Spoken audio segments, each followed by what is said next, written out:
à Alphonse Arabe, mort le 31 décembre 1829. Hélas, que fais-tu donc, ô Arabe, ô mon ami, sévère historien dans la tombe endormie? Je l'ai pensé souvent dans mes heures funèbres, seul près de mon flambeau qui rayait les ténèbres. Ô noble ami, pareil aux hommes d'autrefois, il manque parmi nous ta voix, ta forte voix, pleine de l'équité qui gonflait ta poitrine. Il nous manque ta main qui grave et qui burine. À ce siècle où par l'or les sages sont distraits, où l'idée est servante auprès des intérêts, tant de fruits avortés, de tiges rompues, d'instincts dénaturés, de raisons corrompues, où dans l'esprit humain, tout étant dispersé, le présent au hasard flotte sur le passé. Si parmi nous la tête était debout encore, c'est aussi où vibrait l'éloquence sonore. Au milieu de nos flots, tu serais calme et grand. Tu serais comme un pont posé sur ce courant. Tu serais pour chacun la voix haute et sensée, qui fait que tout brouillard s'en va de la pensée, et que la vérité, qu'en vain nous repoussions, sort de l'amas confus des sombres visions. Tu dirais aux partis qu'ils font trop de poussière, autour de la raison pour qu'on la voie entière, au peuple que la loi du travail est sur tous, et qu'il est assez fort pour n'être pas jaloux.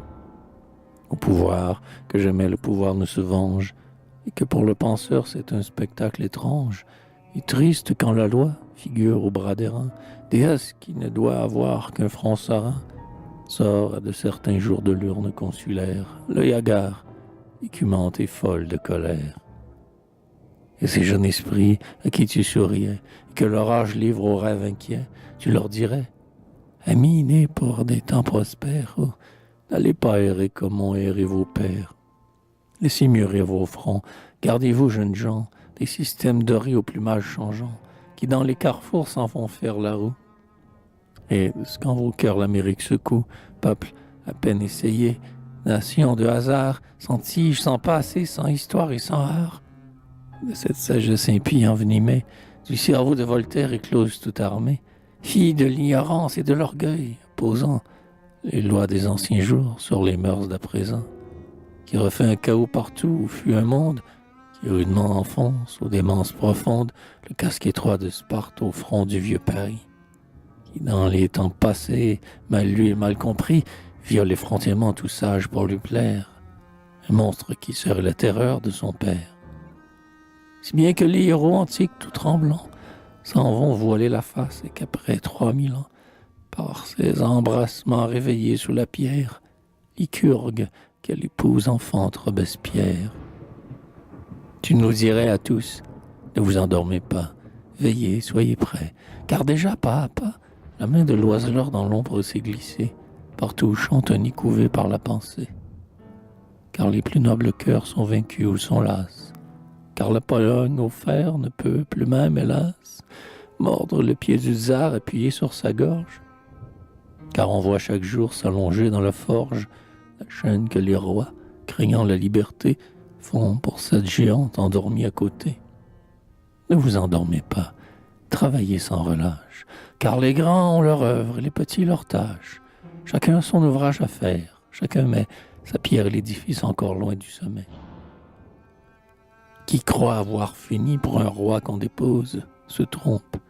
Un roi qui tombe est toujours peu de choses.